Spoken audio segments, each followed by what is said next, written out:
Hello kiddos, and welcome back to Stories with Ms.M. It's almost springtime where I live, and that means I'll be sneezing a lot. Do you sneeze too?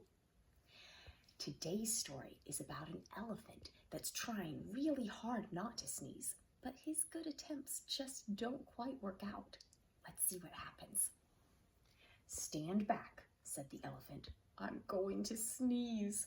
Story by Patricia Thomas. Pictures by Wallace Tripp.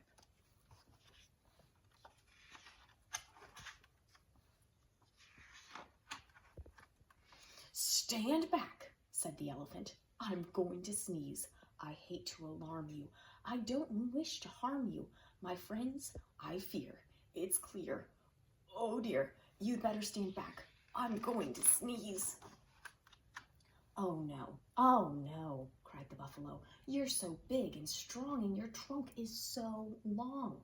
Your sneezes send everyone flying along, bumping and thumping down pathway and trail, bouncing and jouncing head over tail, tumbling and bumbling. Your sneeze is a gale or a hurricane. I hate to complain, but please don't sneeze." No, please don't sneeze," cried the monkeys in the trees. "You make such a breeze when you sneeze. The last time you blew us right out of the trees. The branches began to bend and to sway, and some of us landed so far away we didn't get back until the next day. The leaves all went whirling and tumbling and swirling, and the flowers shook for hours the last time you sneezed. Even a cough would knock some of us off. Oh, please, don't sneeze." With a shriek, the parrot opened his beak. "The elephant says he's going to sneeze."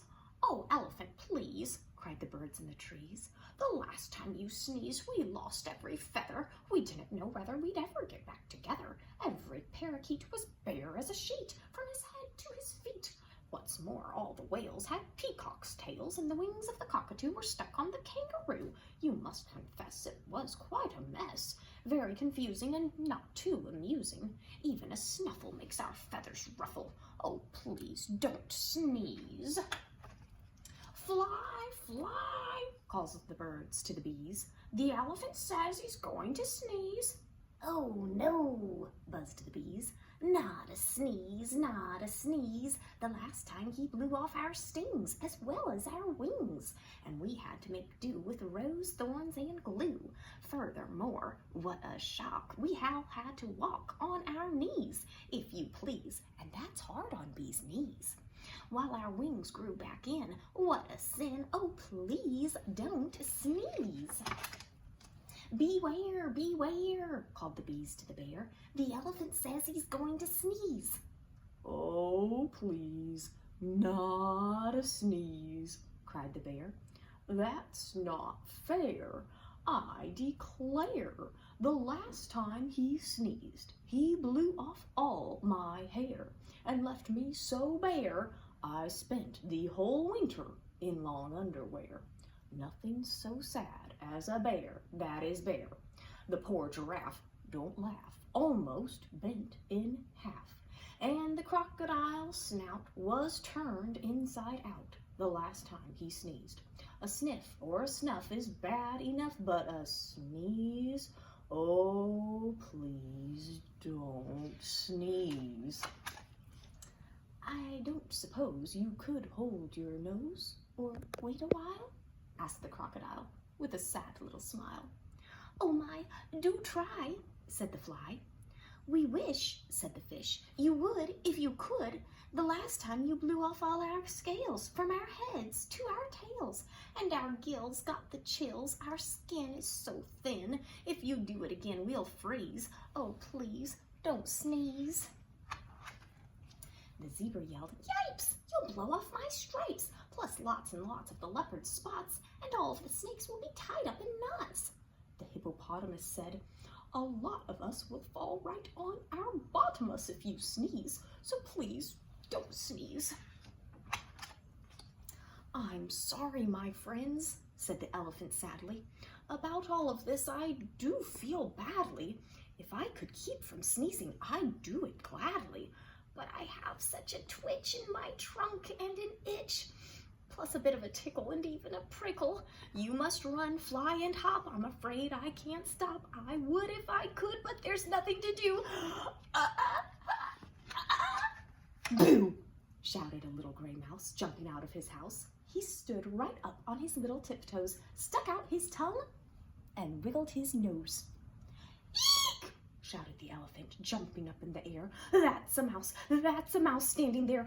I must hide in a tree before he gets me, or jump in the lake. For goodness sake, don't scare me, please spare me. The mouse laughed. Oh, pooh. Now what could I do? A little thing like me to a big thing like you? I only wanted to give you a scare, and it worked, as sure as you're standing there. Elephant, think about it, please. You completely forgot to sneeze. Well, what do you know? Cried the elephant. That's so. It's astounding, confounding. As I live and breathe, I don't think I really have to sneeze. He began to giggle. He. That's the funniest thing that has happened to me. Ha, ha, ha, ha. Ho, ho, ho, ho.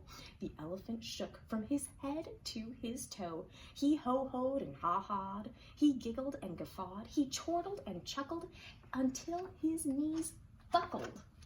He sat down and rolled from side to side. In fact, the elephant laughed till he cried. He laughed till the ground was shivering and shaking, and all of the trees were quivering and quaking. The monkeys came tumbling out of the trees, and the stings fell off every one of the bees. The birds' feathers went flying to goodness knows where. And all of the hair fell off of the bear. The giraffe bent in half, and the crocodile's snout turned inside out. The fish lost their scales from their heads to their tails. The zebra yelled, "Yipes! There go my stripes!" While the hippo went thump right on his plump you-know-what. And into a puddle the mouse went kerplop. Then he sat up and shouted, "This simply must stop. We're terribly glad you don't have to sneeze, but if you must laugh, laugh softly. Oh, elephant, please." That's a pretty funny story. I hope you enjoyed learning about Elephant's big ol' sneeze. And I guess technically he didn't sneeze, but he sure had a good laugh, and it caused his friends a lot of problems. Thanks for joining me.